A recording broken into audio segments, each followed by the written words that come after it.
Sin amarres, es opinión.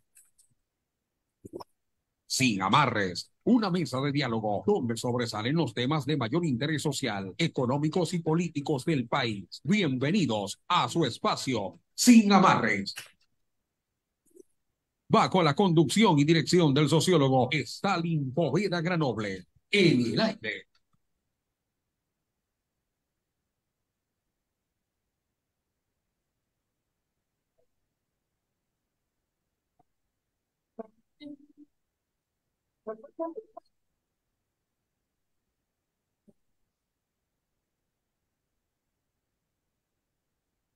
Buenos días, país, buenos días, ecuatorianos, buenos días a todos los que nos escuchan a través de las ondas del sistema de emisoras de Atalaya 680M. Este programa Sin Amarre se transmite de lunes a viernes de 6:30 a 7:30 en la mañana. Gracias por sintonizarnos. Bien, hoy día Guamote celebra 79 años de cantonización. Saludos a Guamote, hoy, 1 de agosto, primer día del octavo mes. El Universo dice: empresarios y el gobierno afirman que la Corte Constitucional les vuelve a fallar a los ecuatorianos. Bueno, no es la Corte. Yo creo que algo hace mal este gobierno, porque la cuestión de la deuda, y eso es lo que debe tratarlo también Stalin y Erika, que en momento ya estamos conectados con Stalin, en momento con Erika también, sobre la cuestión de la deuda que tienen los estudiantes, que con bombos y platillos el presidente dijo que sí, que esto, que por allá, y dicho y hecho, la Corte Constitucional dijo nones. El Universo dice empresario, bueno, ya está. El IES hará una auditoría externa a cuenta. Sigue la necedad. ¿Cuánto le costará al IES? Plata de nosotros. En la penitenciaría, los reos pagan cada semana permiso para usar el teléfono. Expreso dice: he tenido familia que ha ido a la frontera a comprar medicinas.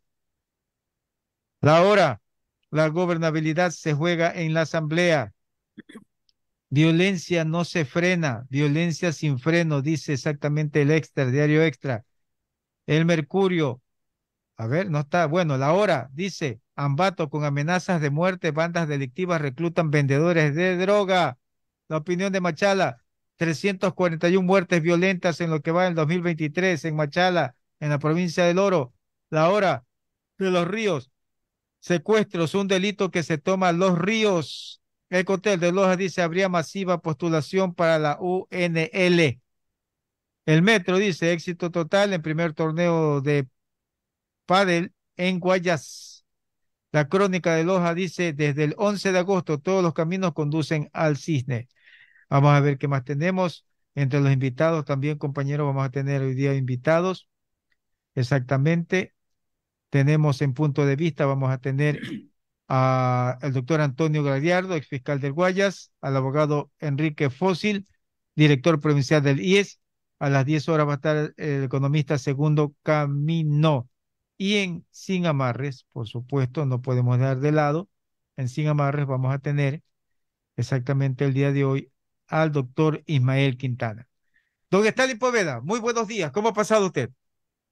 Buenos días, saludos cordiales ecuatorianos. Astolfo, gusto en saludarlo y verlo. También Don saludamos Stalin. a Carlito Pacheco en los controles.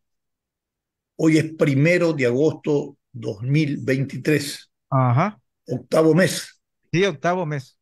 Se termina el año Ujú. y en medio de ese fin de año hay un proceso electoral, por lo cual terminaremos el año con nuevas autoridades. Ujú. Bien, algo está podrido y apesta en el país.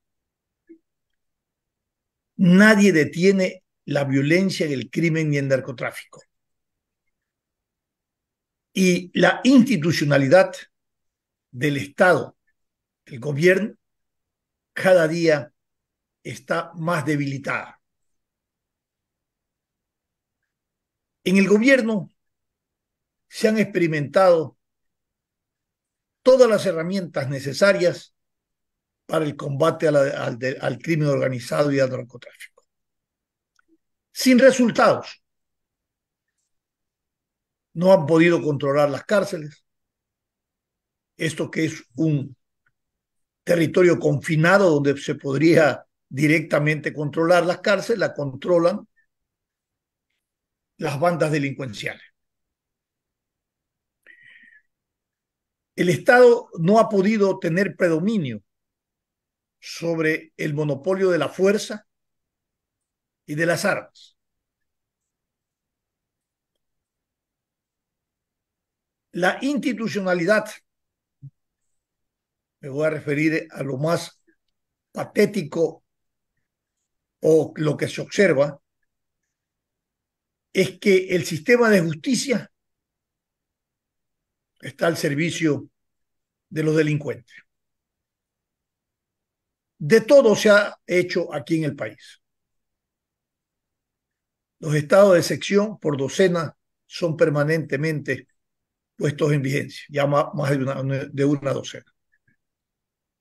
La militarización del país en distintos puntos, plazas, sectores de territorios poblacionales, también se ha practicado.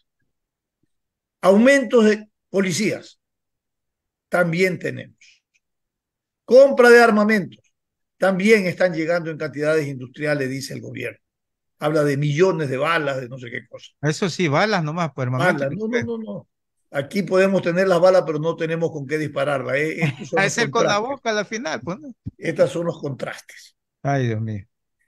Luego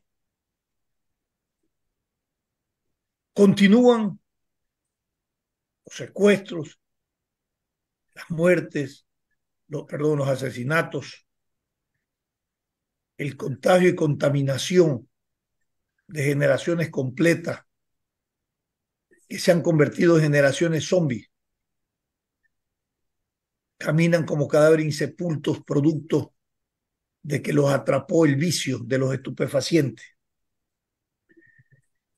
Entonces, de todo se ha hecho. Lo que no hay en el Estado a través de los gobiernos es la inteligencia y la contrainteligencia. Nosotros hemos venido diciendo que nos daría mucho, nos daría alegría una noticia en donde los titulares de los medios de comunicación digan la contrainteligencia o la inteligencia a nivel de la seguridad del país desbarató un complot para asesinar a punto suspensivo. Y aquí están quienes estaban complotados para ese acto criminal. Dígame usted, ecuatorianos y Astolfo, ¿hemos tenido noticia de eso? No. Actuamos sobre hechos consumados. Lloramos sobre los muertos. Y lo que tienen los ciudadanos es que rezar y poner las plegarias al cielo para no ser objeto o víctima de la delincuencia, del crimen organizado y del narcotráfico. Las familias de los sectores más pobres están siendo desarticuladas. Hay un desarraigo total y absoluto. Mucha gente se está yendo fuera del país. Sí. Cada vez se aleja la esperanza, que es lo último que podemos perder, de que el gobierno nos entregue este derecho fundamental de tener seguridad o de vivir los ciudadanos con seguridad y un ambiente de paz. Esa responsabilidad privativa del Estado y de los gobiernos no está siendo ejecutada como tal. Pero junto a eso, una crisis terrible, económica, social, política, institucional, de servicios, caos, anarquismo, crisis y crimen. Para este escenario debe haber crimen, como decía Dostoyevsky, crimen y castigo. Debe haber castigo para el crimen. Sin embargo, ocurre que en nuestro país no existe un sistema de inteligencia y de contrainteligencia que nos advierta y nos prevenga de todos los peligros a los que estamos sometidos la sociedad por el embate de la delincuencia, del crimen organizado y el narcotráfico. Vuelvo a insistir. ¿Qué hace falta más hacer por parte del gobierno? Se ha hecho todo, pero los resultados nulos. Aumenta el crimen, aumenta el narcotráfico. Siguen sometiendo a la sociedad al miedo. Nosotros vemos operativos conjuntos. Lo vemos en las avenidas de mayor movilidad. Y no sabe la policía y el ejército que hoy, a través de las redes sociales y la tecnología, los delincuentes tienen un vigía cercano al operativo, pasándole el dato y diciéndole no crucen por esta calle, en esta parte de Guayaquil hay operativos. ¿Será de la misma institución? Y por último, lo que usted acaba de decir, los soplones son de la misma institución. Sí, sí, sí. Malos funcionarios que están dentro de la institución. Correcto. ¿Y sabe lo que pasa con esos malos funcionarios? En unos casos no son sancionados. En otros casos se le abre el expediente administrativo. Se lo destituye. Luego vienen y ponen una acción constitucional. Inmediatamente a los 4, 5, 6 años, hay uno que regresó a los 15 años. Sí, ordena el juez ser restituido en sus funciones y enviado al mismo lugar donde cometió el delito.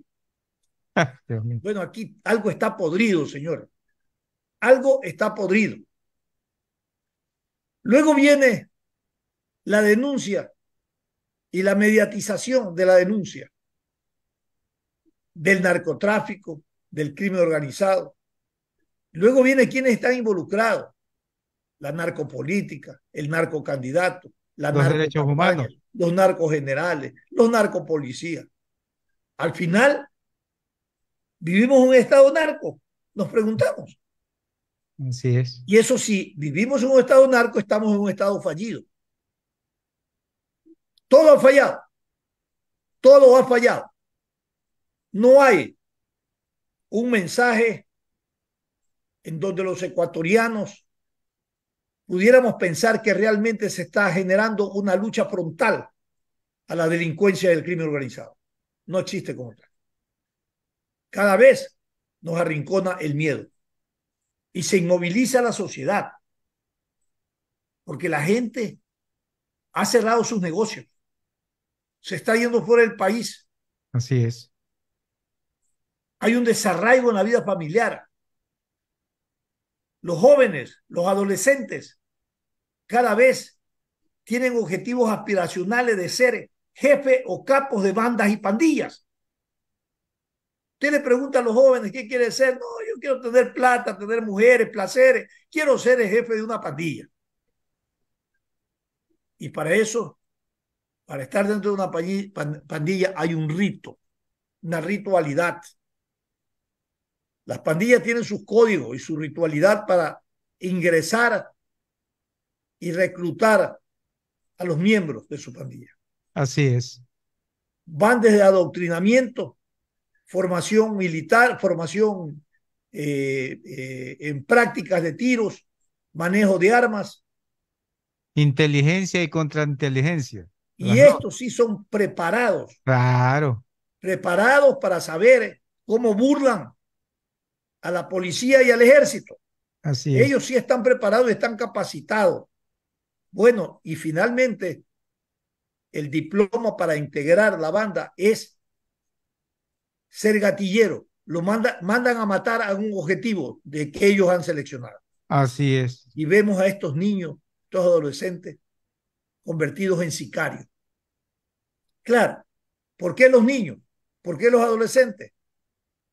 Porque tienen a favor ellos un código de la niñez y de la adolescencia de la familia que estimula estas prácticas de sicariato, porque no son juzgados con el COIT o el Código Orgánico Penal, como se los juzga a los mayores de edad. Eso que le llaman la justicia restaurativa. A un sicariato joven, a un adolescente, lo mandan donde el psicólogo, llaman al papá para tener reuniones con el psicólogo, le dan otro tipo de formación, lo hacen estudiar, en fin, eso se llama justicia reparativa. Disculpe que le interrumpa, Stalin. Ya tenemos a Erika ya en pantalla. Muy buenos días. ¿Cómo ha pasado usted, Erika? Bienvenida. Muy buenos días, Astolfo, buenos días, sociólogo Poveda, Carlitos Buenos Pacheco y a días. toda la audiencia de Radio Atalaya que está conectado con nosotros desde muy temprano, desde como usted se levantan, ¿no, Sí, Astolfo? sí. 5:30, Con- 5:30. Y continúan aquí en Sin Amarres y se van de largo aquí en la programación de Así es. 680 AM de Radio Atalaya. Sociólogo, su análisis bastante profundo y preocupante en Ujú. cuanto a los niños.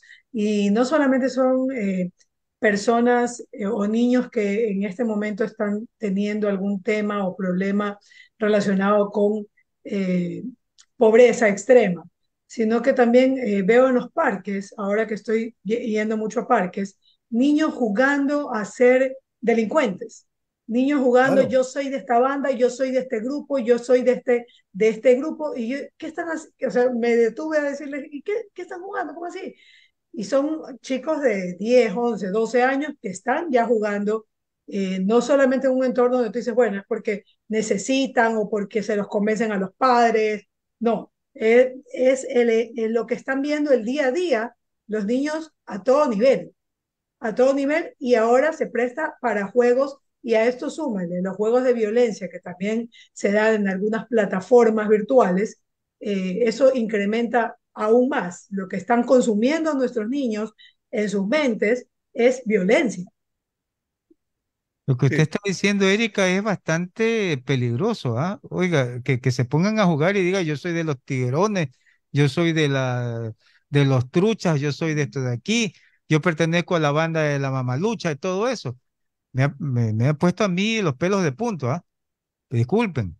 Y es probable que no se pongan los nombres de las bandas, pero Ujú. la estructura, cómo se organizan para jugar a través de Eso, bandas, que les pueden poner cualquier nombre, no es otra cosa terrible, que la reproducción de terrible. esa estructura criminal que está viviendo el país.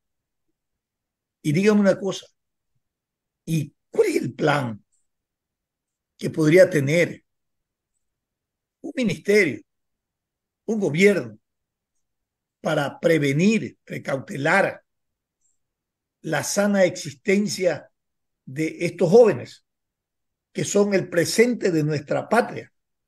Son los que van a pensar, a hacer, a trabajar y a desarrollar por nosotros después de que ya nosotros no estemos. No Buena existen como pregunta, tal. buena pregunta. Nosotros decíamos que se ha experimentado todo, pero ¿dónde están los policías y militares? ¿Dónde deben de estar? ¿Acaso la policía no conoce cuáles son los focos delincuenciales y criminales? ¿Acaso no conoce dónde están los criminales y los ladrones y los narcotraficantes? ¿En qué territorios operan? No, ahí deben de estar la policía, ahí deben de estar los militares, deben de estar donde están los delincuentes, no donde está la gente. Usted ve operativos, vuelvo a repetir, en grandes centros poblados, plazas, posiblemente ahí no estén por los delincuentes. Ahí está el carterista, el que te arrancha un bolso, ¿no? Está el robo famélico, pero el criminal, el narcotraficante, la policía sabe dónde están. ¿Y por qué no están ahí? ¿Por qué no declaran estado de sitio por parte del gobierno a esos sectores o a esos territorios donde está claramente definido que conviven y que viven los criminales y donde realizan todas sus operaciones criminales? De eso no vemos nada, absolutamente nada. O sea, tanto así que seguimos viendo en las calles vehículos sin placas, Ujú. vehículos totalmente con pantallas oscuras, y no pasa nada, o sea, te paran a ti que tienes todo y al que está sin ninguna identificación, porque no solamente son vehículos, las motos también están en esta misma sintonía. Es Entonces, terrible. ¿qué pasa con las autoridades que saben, como dice el sociólogo, dónde están? Porque tienen inteligencia. La inteligencia le da datos, salvo que la inteligencia no esté funcionando, ¿no? La parte de inteligencia de nuestro país. ¿Y dónde está la inteligencia? ¿A cargo de quiénes está la inteligencia y la contrainteligencia en nuestro país? Crean organismos como usted no tiene idea. ¿Usted sabe quién está hecho cargo de la inteligencia y la contrainteligencia en el país? No, hasta ayer no lo sabía. Hay el CIES y la Secretaría de Seguridad que se ha convertido en un club de inteligencia.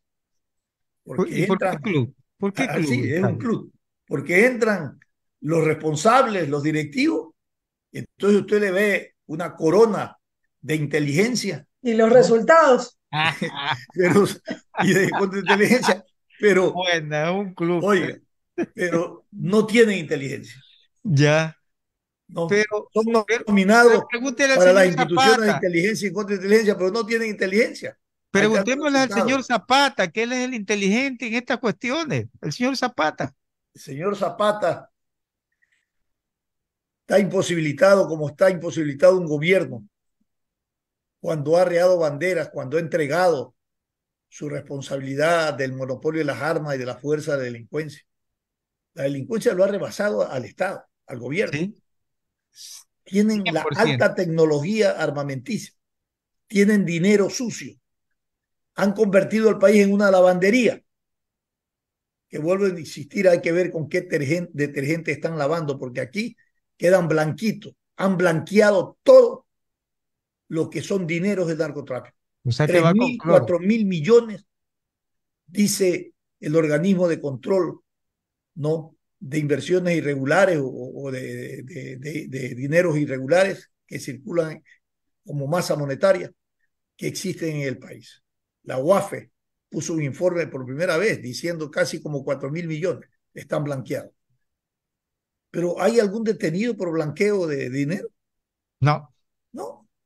¿Quiénes están involucrados institucionalmente en ese blanqueo?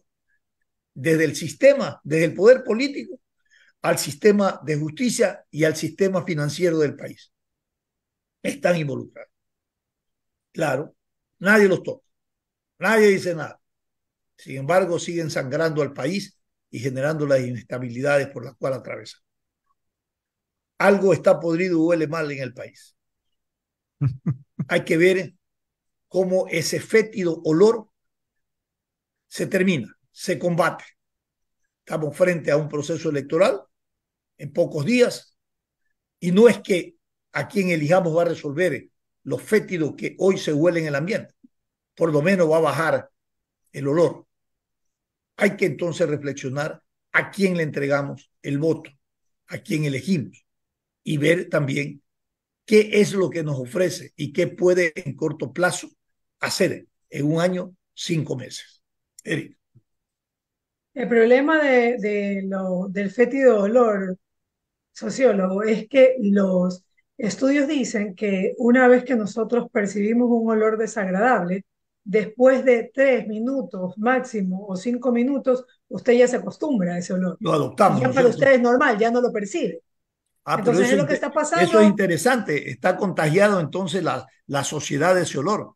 Entonces, por eso es que hoy hemos sometido a la sociedad a una anomia, a una enajenación. Pareciera ser que lo anormal lo hemos normalizado y ya estamos coexistiendo y Así conviviendo es. con esa forma de vida criminal que han impuesto el narcotráfico y el terrorismo.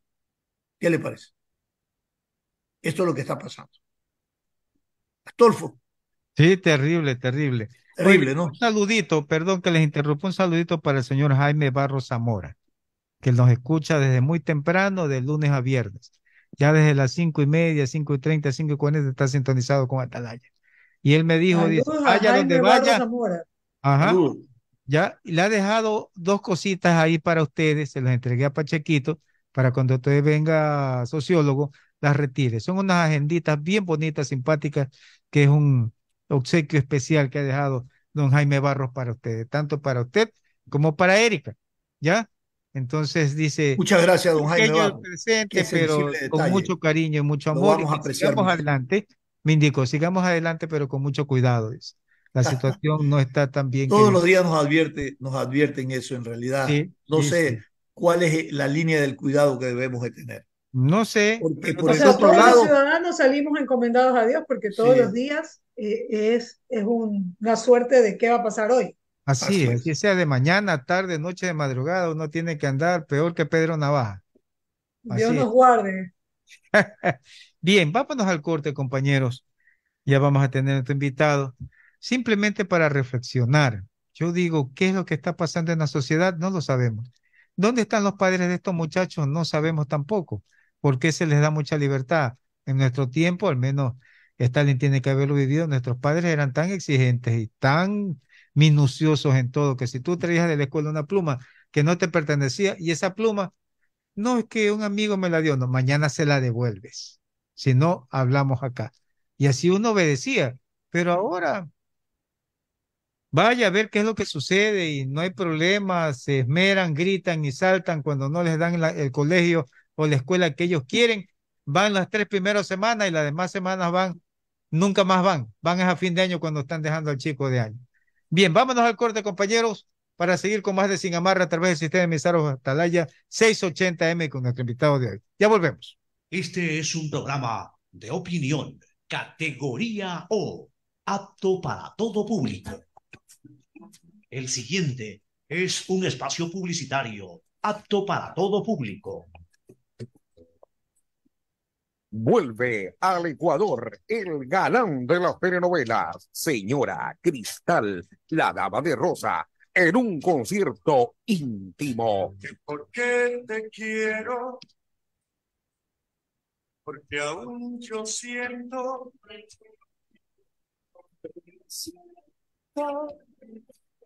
que nos vamos a enamorar.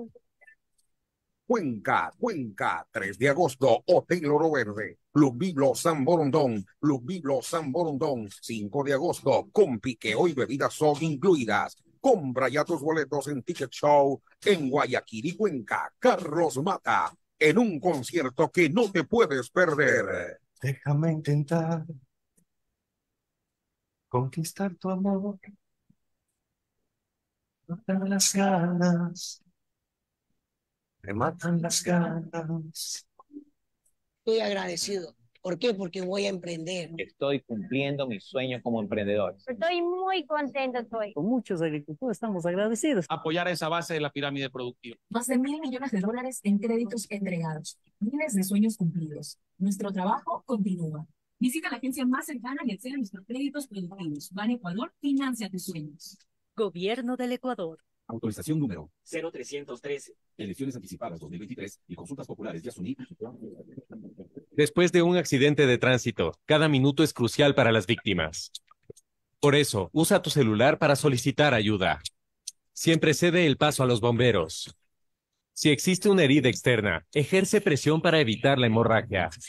En caso de lesiones graves, espera la asistencia de paramédicos o personal de rescate. Cuida tu vida, conduce con precaución y actúa a tiempo. La prevención es la clave. Este es un mensaje del Benemérito Cuerpo de Bomberos de Guayaquil. Autorización número 0111. Elecciones anticipadas 2023 y consultas populares de Yasuní y Chocoán. Todos los días sale el sol. Todos los días nace una esperanza. Todos los días tenemos una nueva oportunidad para cambiarlo todo. Desde tu lugar de trabajo, desde tu oficio, desde tu profesión. Hoy tienes la oportunidad de apostarlo todo por Ecuador. La oportunidad de decidir por nuestro futuro a través del voto. Porque la democracia está en mí y mi voto cuenta. Porque la democracia está en mí y soy yo quien elijo. Porque con mi voto podemos hacer historia. Porque mi voto decide y el tuyo también. Porque la democracia está en ti. Elecciones anticipadas 2023 y consultas populares de Yasuní y Chocó Andino. En la cerrajería ya ingresé como a los 18, 20 años. Gracias a Dios con esto he obtenido mis cosas, mis bienes. En mi préstamo fue de $3,000. Con eso compré todo lo que más necesitaba y me ha valido de mucho como para salir adelante. Visita la agencia más cercana y acceda a nuestros créditos productivos. Ban Ecuador, financia tus sueños. Gobierno del Ecuador. Autorización número 0312. Elecciones anticipadas 2023 y consultas populares Yasuní y Chocó Andino.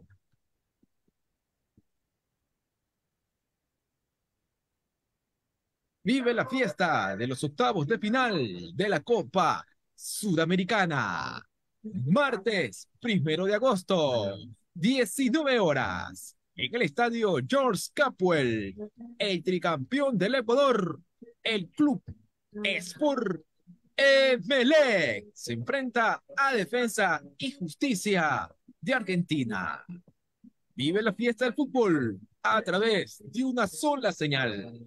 Radio Atalaya 680M y en el www.radioatalaya.net.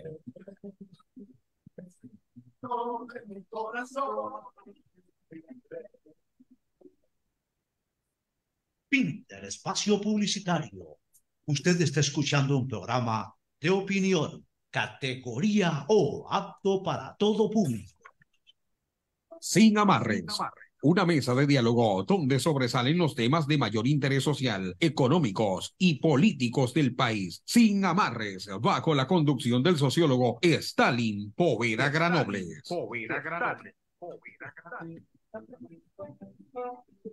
Bien, bien, bien. Ya vamos a estar en breves minutos en contacto con el doctor Ismael Quintana. Compañeros, les tengo un ratito antes de que ustedes... como para millonarios. ¿Saben ustedes, compañeros, que hoy se juega la Mega Millions? ¿Y sabe cuál es el premio mayor en Estados Unidos? 1.050 millones para el sorteo de hoy martes. ¿Qué haría ustedes exactamente, don Stalin, doña Erika, con ese valor si se sacaran la lotería de Estados Unidos? La Oiga, consulta. usted está hablando de la Lotería de Estados Unidos. Mire los contrastes. La Lotería Nacional ha sacado un juego que se llama Bingo Familiar. Ajá. Así que mañana usted ¿Ya? puede asistir o no sé qué día a un lugar determinado masivamente o también hacerlo en línea y jugar bingo. Ah, no me diga. De alguna manera es lo que ha ocurrido. La cultura de nuestra gente es jugar bingo. Sí. Acuérdense que antes de la delincuencia, antes de esta situación penosa, criminal que vive el país, todo el mundo jugaba bingo, salía en sus casas, en el barrio, y era Sí. ya una industria del bingo. Así Bueno, es. vino el tema de la delincuencia y eso bajó ostensiblemente. Bueno, hoy se lo va a reemplazar de esa manera. Es un momento de encuentro, de vida familiar, de juego, tienen alguna esperanza de ganarse algo. Bueno, pero algún entretenimiento hay que darle a la gente para que pueda de alguna manera sentir que todavía hay cosas donde ellos pueden actuar. Así es. Bueno, pues esa lotería, pues, tan grande, imagínese usted. Uy, sí. Todos los que compran su número rezan pues para ser los beneficiarios de esa lotería. Correcto, porque es un valor Ese- bastante alto. Oiga, es ya hay barato. empresas dedicadas a la venta ya, que les ha subido las ventas. Las empresas dedicadas a la comercialización de productos de seguridad aseguran que sus ventas se han incrementado hasta en un 80%. ¿Qué seguridad puede comprar usted? ¿Un chaleco? ¿Gas pimienta? Hay vestimenta ahora de seguridad, Sí, sí, que son sí. como Oiga, camisetas por dentro. pero dígame una cosa, más allá Interior. de estos implementos para la defensa, ¿Ya? ¿cuántos permisos ha entregado el gobierno para el porte de armas? No han dicho nada. Ninguno. Ninguno. No logran hacer el reglamento. Ujú. Es impresionante este país. Todas las decisiones que se toman sobre el tema de la seguridad se lo tomó en ese momento porque era popular hacerlo. Porque la gente reclamaba tener algún elemento para la defensa. Así es. Entonces hablaron del porte y la tenencia de armas. Entonces, ahí va una decisión populista. La pusieron en vigencia. Pero en la práctica no existe como tal. Vuelvo a insistir, que nos digan cuál es el listado de los permisos que han otorgado, quiénes los tienen y a quiénes. Entonces la gente dice, ¿para qué voy a hacer el trámite? si la delincuencia tiene sin ningún trámite, ninguna autorización, el arma más sofisticada? Así es. Y es más, si lo puedo adquirir de contrabando, porque entran por la frontera a vista y paciencia de quienes tienen que cuidar la frontera. Entran el tráfico no solamente de estupefacientes, sino de armas. ¿Qué crees? ¿Que cómo ingresan las armas aquí en el país? ¿Que llueve armas en un territorio y ahí los delincuentes van a recogerlas? No, no, no, señor. Entran por nuestra frontera, por aire, mar y tierra. Estamos atacando nosotros como Estado. Tenemos presencia en nuestra frontera. Estamos haciendo fronteras vivas. No. Bueno, no, pues no, nunca lo hemos hecho. No, las fronteras han sido tomadas por las guerrillas, por la narcoguerrilla, por el narcotráfico. Ellos son los que le dan asistencia social, entre comillas, a los ciudadanos que están en el límite de esta frontera. Le crean una escuela, le cambian el techo, le mandan un profesor, no, le dan un beneficio social, hasta un bono le dan para su silencio. Y son los que le crean la dinámica de las poleas comerciales, que podría la gente con eso ayudarse. No, entonces, exacto. Y algo adicional. A todas estas personas que están en la línea de la frontera. Y el Estado no tiene presencia. No, y algo adicional. ¿Se acuerda usted que con bombos y platillos la semana pasada, creo, dijo el presidente hasta ahora, que se iban a las deudas que debían los estudiantes, que no sé qué, no sé cuánto? La Corte Constitucional le dijo que no. ¿Y ahora? A ver, mi querido Astolfo. Ajá. Tras la muerte cruzada, que esto fue en mayo de 2023. Correcto. Que implicó la disolución de la Asamblea, por un lado, y el acortamiento del periodo a nivel presidencial. Se dijo que el presidente, y no es que se dijo, así lo establece en el orden constitucional, podía emitir decretos de ley en materia económica, pero que estos deberían pasar el filtro de la Corte Constitucional. Correcto. Pero ni con la Asamblea Nacional, ni con la Corte Constitucional. No funciona. Antes de eso, antes de la muerte cruzada, la motivación para que el presidente tomara la decisión de ir a la muerte cruzada era porque no había posibilidad de gobernabilidad y porque la Asamblea no le dejaba desarrollar ni aplicar su plan de gobierno. Eso era una de las justificaciones. Y que la Asamblea se había convertido en un escenario de conspiraciones permanentes contra el gobierno. Esta era la justificación. Claro, la Asamblea, bueno, la Asamblea sí le archivó varias cosas, como el proyecto de ley orgánico de creación de oportunidades, desarrollo económico y sostenibilidad fiscal, que la presentó en septiembre de 2021. Eso lo archivó.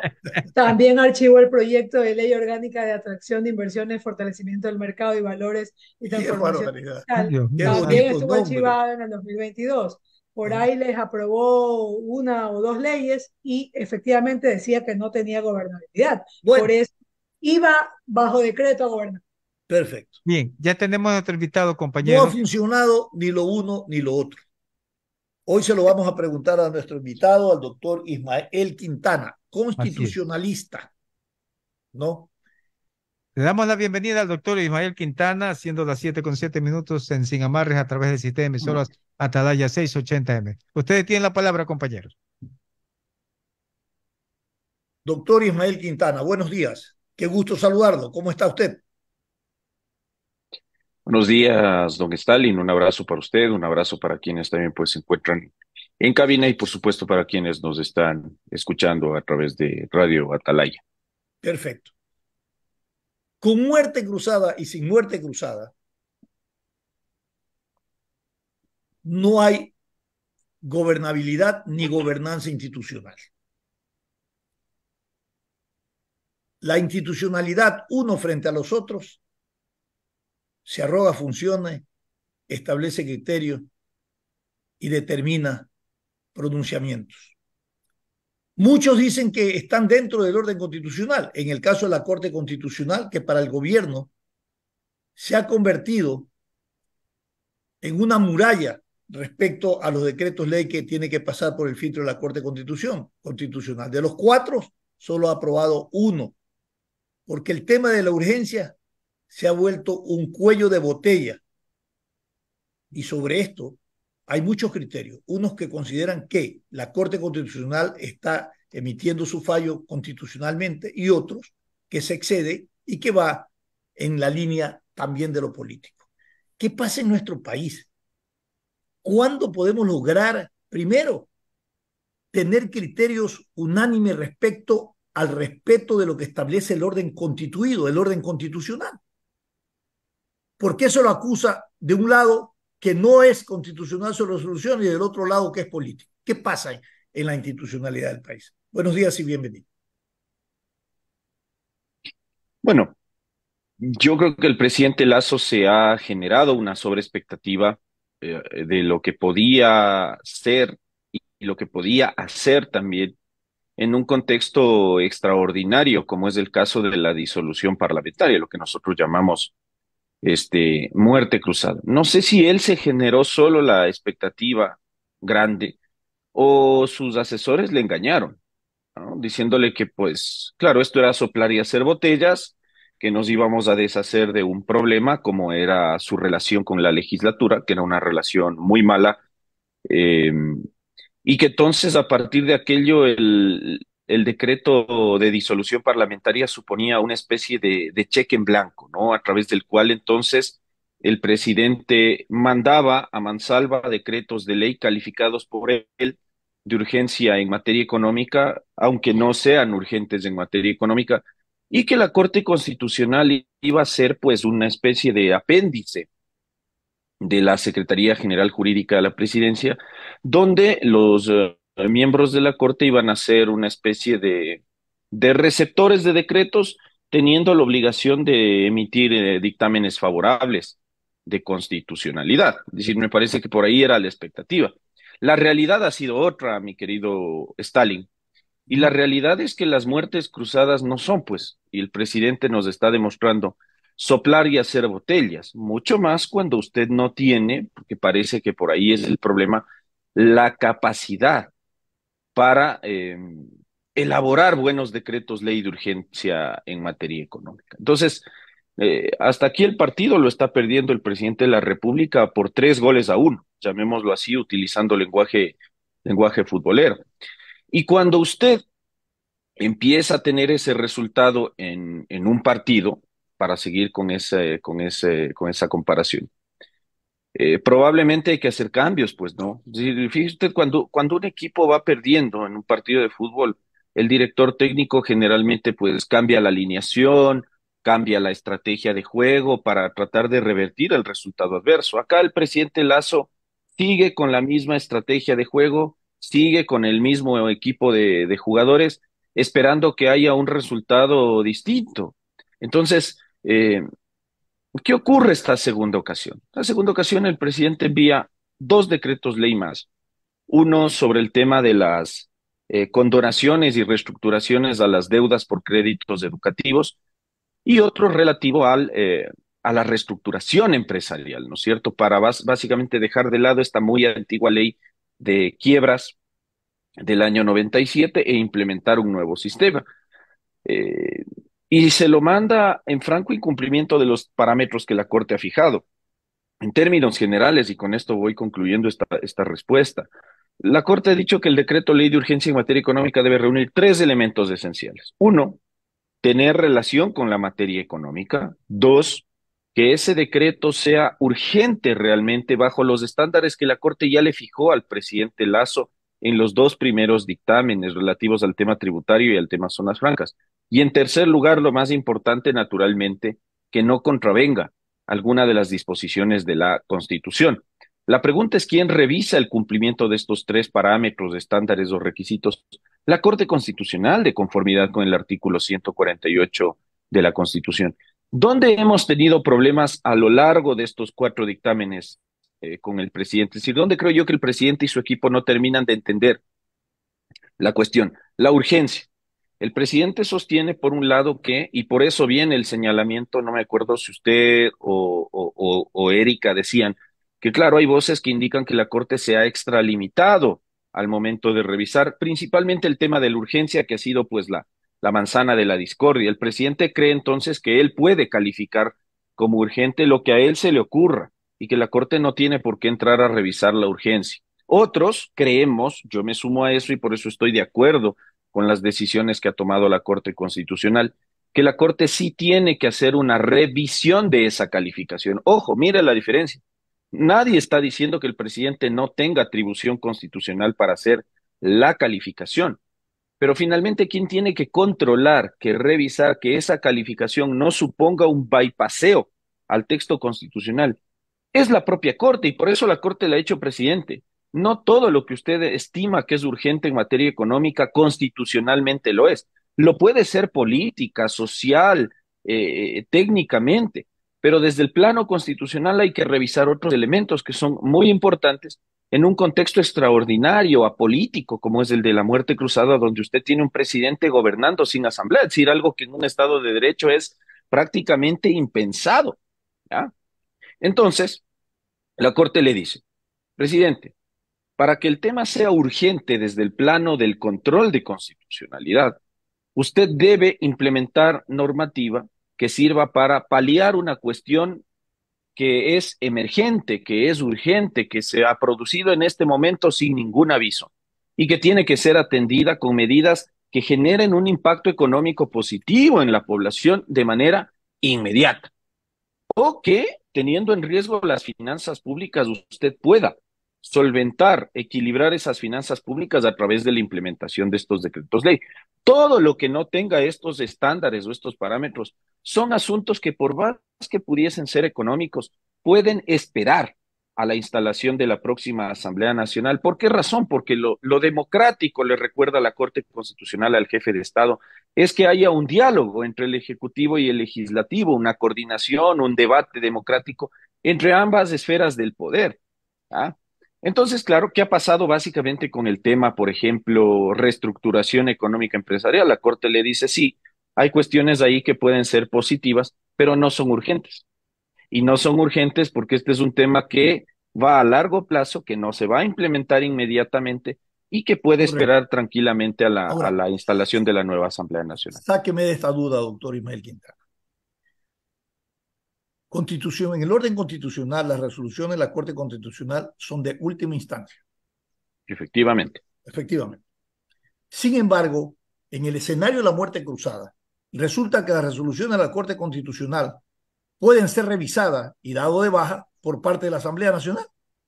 Y yo estaba revisando el otro día, ¿por qué en el escenario de la muerte cruzada no se estableció que las resoluciones de la Corte sean de última instancia, como es constitucionalmente, y que no pueden ser revisadas, como ocurrió con el Consejo de Participación Transitorio que dirigió el señor Trujillo, que hasta hoy esas resoluciones son intocables? No, a ver, vamos a aclarar. En contextos de muerte cruzada o en contextos de normalidad constitucional, conforme establece el artículo 440 de la Constitución, las decisiones de la Corte Constitucional no son recurribles, apelables, impugnables. Es decir, lo que la Corte está dictaminando ahora en los temas de los decretos urgentes en materia económica son decisiones de última instancia. Tanto es así que el presidente no ha podido emplear ningún mecanismo de impugnación contra esos dictámenes. Lo que sí es susceptible de revisión por parte de la siguiente Asamblea Nacional, que se instalará en un par de meses, es el decreto ley. Eso dice el artículo 148. Los decretos urgentes en materia económica que se implementan previo control de la Corte Constitucional en todo este tiempo de muerte cruzada tienen una vigencia probablemente corta. ¿Por qué razón?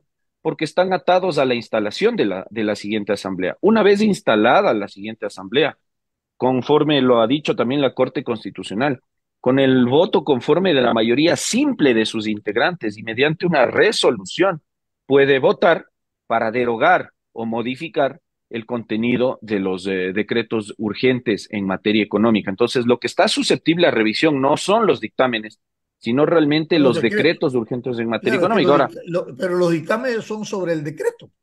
Claro, pero los dictámenes no son revisables. Es decir, ahí hay que separar las cosas. La Corte hace un control jurídico, un control de carácter jurisdiccional desde el plano constitucional de modo preventivo, de modo obligatorio, es decir, antes de que entre en vigencia el decreto ley.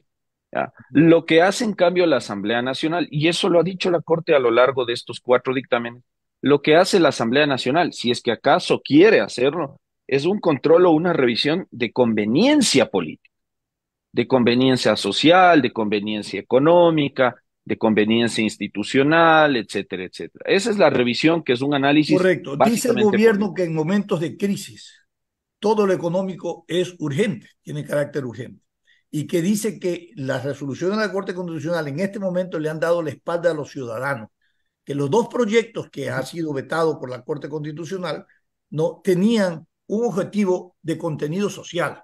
En el caso de los que estaban endeudados por temas de créditos educativos, por un lado, y la otra, y el otro proyecto que se envió.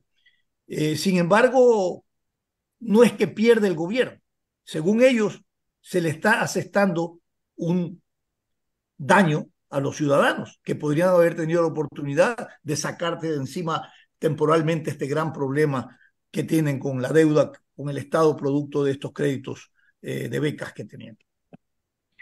Mira, esto se lo voy a decir como abogado en libre ejercicio. Cuando uno recibe un revés por parte de un juez, es decir, cuando uno recibe una respuesta de un juez que no es la que esperaba, uno no debe hablar con el estómago, porque sale a decir torpezas como las que usted me ha comentado. No estoy diciendo que usted está diciendo torpezas, porque usted está reproduciendo lo que ha dicho el ministro de Gobierno. Perdón que se lo diga, es una torpeza lo que ha dicho el ministro Cucalón. Lo digo con mucho respeto, porque a mí me parece que es una persona sensata, siempre ha sido equilibrado en sus comentarios, pero veo que ahora, claro, por su rol de ministro de Gobierno, ha tenido que incluso salir a contradecirse de lo que él decía antes de ser ministro de Gobierno. Pero es que usted revise las entrevistas, las opiniones de Cucalón antes de asumir el cargo que tiene ahora.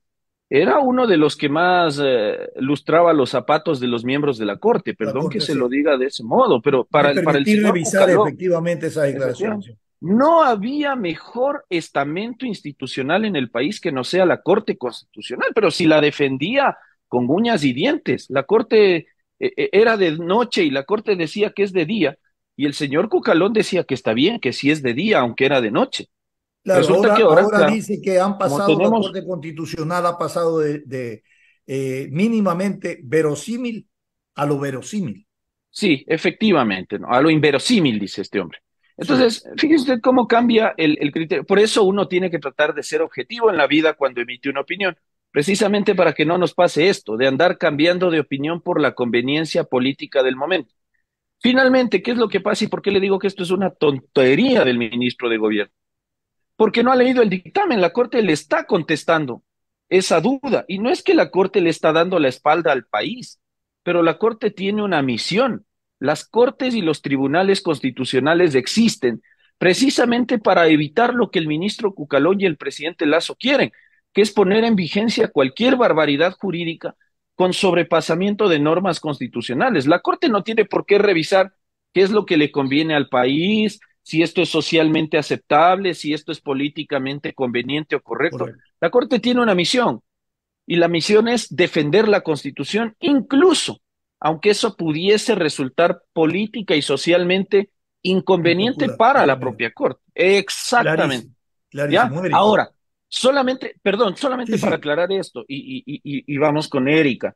La Corte no es que le ha dado la espalda al país en este tema, porque claro, uno diría, está chévere reestructurar o condonar créditos educativos, pero la Corte le dice al presidente, estos créditos educativos están vencidos desde el año 2011 o 2012. No es urgente el tema, porque usted está en el poder desde 2021, y usted no envió nunca un proyecto de ley calificado, porque lo pudo hacer al amparo del 140 de la Constitución, como urgente en materia económica para que se lo debata en la Asamblea Nacional. Entonces, usted me está hablando que después de 10 años de vencidos de esos créditos, después de casi 3 años de estar usted en el poder, me está diciendo que ahora sí, como ya no hay asamblea, el tema se transforma en algo urgente. Perdón, pero aquí el que le ha dado la espalda a la ciudadanía es el gobernante, no es la Corte Constitucional, mi querido Stalin. Estamos viendo, efectivamente, usted hizo un checklist de 3 puntos que la Corte Constitucional pide para que esto sea tratado en la Corte como económico urgente. ¿Qué consejo usted le da al gobierno? Porque como estamos viendo las cosas, va a ser difícil que la Corte Constitucional dé paso nuevamente a este tipo de decretos. ¿Qué consejo usted, desde su expertise como constitucionalista, le da al gobierno para los próximos decretos que tenga que meter? Que se asesore con constitucionalistas, perdón que se lo diga así. Aquí hay muchos colegas que estarían dispuestos, muchos de ellos le apoyaron en el juicio político. Eh, Me imagino que están dispuestos a darle una revisada a los decretos ley. Sí, yo creo que sí hay gente aquí que le puede colaborar al presidente dando una revisión final al contenido de los decretos ley, porque él ha dicho que va a mandar, más allá de que la Corte probablemente se lo siga rechazando, la mayoría, no sé si todos, pero él dice que va a insistir. Pero el Pero problema, ¿en qué insisto, parte del argumento, o sea, en qué falla? En la parte de la argumentación de en que la, en la, es que no es un tema de argumentación, es que realmente lo que usted califica como urgente debe serlo. Eso es lo que la Corte le ha dicho. Pero perdón, Erika, el tema de la reestructuración empresarial, y la Corte se lo dice en el dictamen, está tratando de dejar atrás una ley de concurso preventivo del año 97. ¿Cuál ha sido la urgencia? Pues, es que si esto era urgente, al segundo día de posesionado el presidente, debió haber mandado el proyecto de ley para reformar la ley de quiebras del año 97, no lo ha hecho. Y perdón, pero la Corte no le está negando el decreto de ley de quiebras o de reestructuración empresarial solamente porque no es urgente. La Corte además le ha dicho que en el contenido el decreto violaba algunos derechos fundamentales relacionados con el tema laboral, pero es que, perdón, Erika, ¿a quién se le ocurre poner en un decreto ley que el trabajador o cualquier acreedor de una empresa que se somete a lo que esta ley llamaba proceso de reestructuración financiera y económica, debe firmar obligatoriamente un concordato? Pues, el concordato es un acuerdo de voluntades, es algo que debe estar a merced de la decisión de cada una de las partes. La ley que decía que usted tiene que firmar el concordato, si no lo firma, no cobra sus acreencias.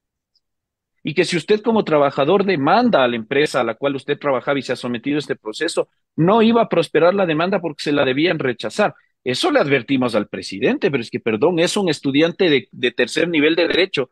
Sabe que no lo puede incluir porque viola derechos fundamentales y la Corte se lo ha dicho. Entonces, aquí me parece que hay un apresuramiento, me parece que el gobierno está dando palos de ciego en este tema. Es decir, el gobierno no sabe qué es lo que quiere implementar. Un día es zonas francas, otro día es la reestructuración empresarial, mañana, qué sé yo, será reformas a la ley de contratación pública. Es decir, ¿qué es lo que yo le aconsejaría al presidente? Primero, tener claro qué es lo que realmente desde el plano económico es urgente, es decir, algo imprescindible.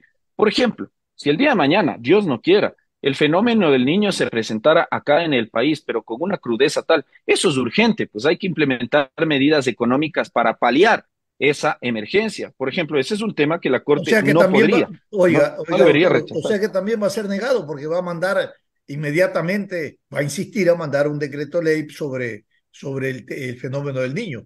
Y todavía no hay crudeza sobre el fenómeno del niño, capaz que se lo van a negar. Claro, veamos qué análisis hace la Corte Constitucional sobre ese tema. Yo le diría que un tema de fenómeno del niño es algo que hay que tener ahí. Ahora, claro, bajo los parámetros que son muy rigurosos que ha fijado la Corte respecto al tema de la urgencia, habrá que ver en qué momento el presidente Lasso envía este decreto ley. Entonces, ¿qué consejo le daría yo? Revise las cuestiones antes de mandar a la Corte y páusese un poquito, porque la Corte ya le está diciendo reiteradamente que lo que usted le está mandando como temas de urgencia en materia económica son aspectos que en realidad plasman la visión de un gobernante al mediano y a largo plazo. Zonas francas, inversiones, reestructuración empresarial. Es decir, todo lo que el presidente pudo haber hecho durante 2 años y pico de gobierno y no lo hizo, no lo va a poder pasar ahora como urgente en materia económica. Eso lo debe tener clarísimo el presidente, porque constitucionalmente el mecanismo de la muerte cruzada no supone la posibilidad de esquivar debates parlamentarios que se deben dar sobre la base del tratamiento de materias que no son urgentes en el ámbito económico. Entonces, bueno, a hacer bien los deberes, porque cuando te han rechazado 3 de 4 decretos, quiere decir que no estás haciendo bien la tarea. Esto es como que el profesor te mande a repetir planas de tareas, porque estás cometiendo errores. Y aquí el estudiante no está aprendiendo la lección. Bueno, pareciera ser que el gobierno es reincidente, no aprende la lección. Ha sido clarísima su explicación desde la perspectiva de lo orden constitucional. Evidentemente, hoy queda, por lo menos a lo que a mí refiere, doctor Ismael Quintana, clarísimo lo que es un procedimiento de orden constitucional. En este escenario, independiente de que es un escenario de muerte cruzada, se debe de observar lo que establece el orden constitucional, lo que establece la Constitución. Y lo ha explicado usted con claridad meridiana, doctor, lo cual le agradecemos, porque esto contribuye a un esclarecimiento de todo lo que se publica, de todo lo que se dice, de dispersas y diversas opiniones al respecto. Por lo menos lo que queremos encontrar en el pensamiento y en el análisis es una línea clara, precisa, que nos saque de esta confusión. Y eso es lo que usted hoy ha aportado para conocimiento de todos quienes están en sintonía de este programa. Doctor, muchísimas gracias por haber estado con nosotros. Un abrazo, buenos días, mis queridos amigos. Felicidades. Erika, nos despedimos hasta el día de mañana con más invitados y análisis de noticias. Cuídense. Chao. Sin amarres. Una mesa de diálogo donde sobresalen los temas de mayor interés social, económicos y políticos del país. Sin amarres, bajo la conducción del sociólogo Stalin Poveda Granobles.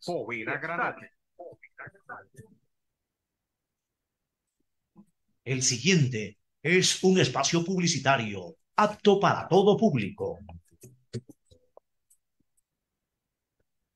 Fin del espacio publicitario.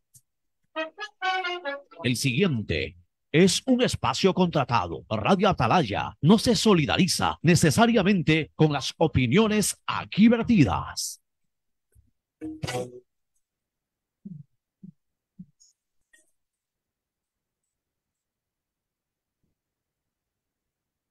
Electores, las propuestas sobre seguridad, empleo, salud, educación principalmente.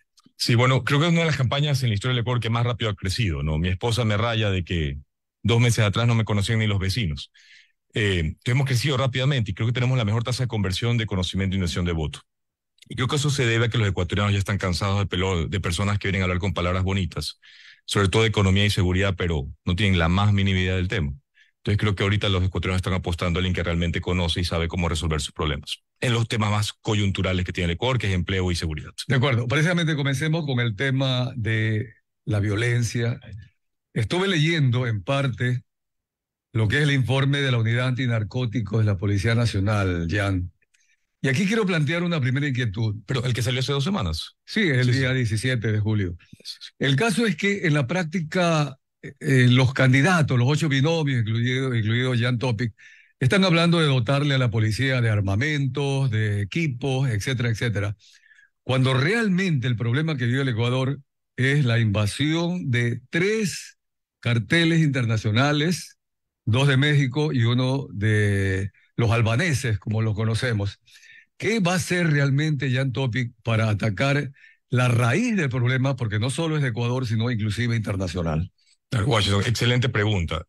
A ver, el tema de equipamiento tiene que ir, pero más allá del tema de equipamiento tiene que ir un conocimiento, una comprensión profunda de cómo funciona el tema del narcotráfico en Ecuador, y lo conecto con los carteles mexicanos. A ver, ¿dónde entran los albaneses? ¿Dónde entran los mexicanos? Estos grupos delictivos compran, digamos, cocaína en Colombia o heroína en Perú y la quieren mover a Estados Unidos o a Europa. Geográficamente tendría mucho más sentido si la compras en Colombia, sacarla por Colombia y mandarla directamente a Estados Unidos o Europa, o igual con Perú. ¿Por qué no lo hacen? ¿Por qué la traen por Ecuador? ¿Y por qué contratan a los grupos delictivos locales, choneros, tiguerones, lagartos, quien sea, para moverles la droga por el territorio ecuatoriano? Es porque es mucho más fácil mover droga por Ecuador, mucho más barato hacerlo por Ecuador que hacerlo por Colombia o Perú. Entonces, en vez de ir recto de Colombia a las costas colombianas o de Perú a las costas peruanas, hacen este detour por Ecuador porque les sale más barato. El fondo del problema es que por cada tonelada incautada en Ecuador, Colombia incauta 3. Ese es el fondo del problema. Entonces, ¿qué tenemos que hacer para arreglar el problema del narcotráfico en Ecuador? Es primero controlar las fronteras. Y sí, ahí entra el tema de equipamiento, entra el tema de entrenamiento, bases militares, puntos fronterizos, mejorar el CENAF, el CEBAF, para mitigar toda la droga, minimizar toda la droga que entra de Colombia a Ecuador o de Perú a Ecuador. Si no hacemos eso, estamos dando manotados de ahogado. y nunca vamos a terminar el problema. Esto es muy similar al tema carcelario. Vimos lo que pasó la semana pasada. Es que ya justamente allí viene el otro tema. Estas 3 bandas internacionales han contratado o subcontratado a 10 bandas ecuatorianas. Correcto. Que ahí en el informe está obviamente detallado. Y hoy hay una pelea terrible entre los cárteles mexicanos con los cárteles colombianos para tener la hegemonía de esto, de introducir droga a Ecuador y exportar, que además ya Ecuador parecería que comienza a ser hasta productor. Entonces, aquí tenemos repartido 10 bandas nacionales con el asesoramiento y la presencia de estos representantes internacionales, Jan. O sea, sí, pero solo para entenderlo, estos 10 grupos locales, como le dicen, GDOs, como tú dices, son subcontratados por los mexicanos. Y los mexicanos o los albaneses. Y los colombianos también. ¿Sí? Los colombianos menos. Los colombianos menos. Los colombianos mucho menos. Son contratados para 4 servicios, ¿no? Almacenamiento, seguridad, acopio, contaminación. O sea, corromper a los militares, a los policías, a los agentes de aduana, a los puertos. Por eso le pagan. O sea, un albanés le paga un fito por ese servicio. Pero el tema coyuntural es, y que vi el resumen del informe antinarcóticos, no lo menciona.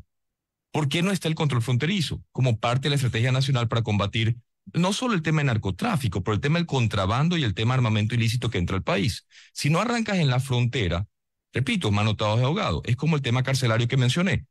Tenemos a toda la policía y Fuerzas Armadas, digamos, que entran a las cárceles a hacer estas intervenciones. Muy bien, lo han hecho perfecto. Pero no viene el post, que es tomar control de los accesos para que nunca más entre armamento. No es solo entrar y hacer las requisas de armamento una vez y volverlo a hacer 3 meses, 6 meses después. El tema es hacerlo una vez y que no vuelva a pasar nunca más, porque tomaste control de los puntos de ingreso de las cárceles. Eso no se hace. El sábado hicimos un demo para mostrar que sí se puede, el tema de inhibición de señales en la regional, para que Fito no pueda seguir dando órdenes a los 15.000 choneros que están en el país. Eso el Estado no lo hace. ¿Por qué? Porque no es falta de tecnología, no es falta de recursos, no es tiempo, es sumamente barato, es sumamente rápido de implementación, es falta de determinación. Bueno, solo en esa partecita, alguna ocasión se dijo que inhibir internamente en la penitenciaría electoral lo que es la señal de telefonía móvil, también inhibía a los alrededores, a las ciudades que están. ¿Qué de cierto es eso entonces? No, es falso. Y lo explico rápidamente. A ver, tú tienes radiobases, ¿no? Las radiobases de Claro, de Movistar, de CNT. Ya ellos te dan, digamos que esto es una radiobase, ¿no? O los que nos escuchan. No, nos están viendo también por Facebook y YouTube. Ahí está. Tiene una, digamos que esta taza de té, ahí se la ve. Ya. Tiene una radiobase y tiene un radio de cobertura alrededor. Entonces lo que hicieron en algún momento era que esta radiobase deje de transmitir señal. Obviamente ahí le cortas señal a las cárceles, le afectas a toda la ciudadanía aledaña. Eso no es lo que estamos proponiendo. Lo que estamos proponiendo son antenas direccionales. Sí, hay equipos especializados para eso. Por supuesto, las direcciones y solo afectan la regional, la litoral, la roca. Ahora, Jan, acabas de preguntar por qué el gobierno no lo hace. Es que justamente va en línea la siguiente inquietud dentro de este mismo tema. El narcotráfico se ha introducido en estratos sociales, económicos y también estatales. Ahí viene el tema, inclusive, que las fuerzas del orden, hubo la denuncia de los narcogenerales, hay de narcopolítica, etcétera. Allí un presidente, Jan Topic, ¿qué haría para reestructurar inclusive estos sectores estatales, gubernamentales, empresas públicas, etcétera? Sí, y ahí viene con lo que tú mencionaste al principio, por qué nos va también intención de voto. Son 2 cosas: claridad de conceptos y determinación. En el momento que tú tienes lo que pasa hoy en día, líderes timoratos, endebles, que tienen miedo de enfrentarse a las mafias, no vamos a ir a ningún lado. Y se lo digo con todo el corazón abierto a todos los ecuatorianos. No, esto es un asunto hasta o viene un líder valiente, o regresamos a lo mismo. Y no podemos permitirnos que en los próximos 16 meses el líder que venga recién en Carondelet se venga a dar cuenta si es valiente o no es valiente. Ya, con todo el respeto a los otros candidatos, la razón por la cual me lanzo es porque soy el único que tiene la experiencia en temas calientes para tomar las decisiones difíciles. Entonces, si uno no viene a tomar decisiones difíciles y enfrentarse a las mafias, sea donde sea que venga, Petroecuador y es el narcoestado, no vamos a ir a ningún lado. Y ahora, por otro lado, no es solo tener un sistema no corrupto. Lo he mencionado en par de entrevistas, necesitas un sistema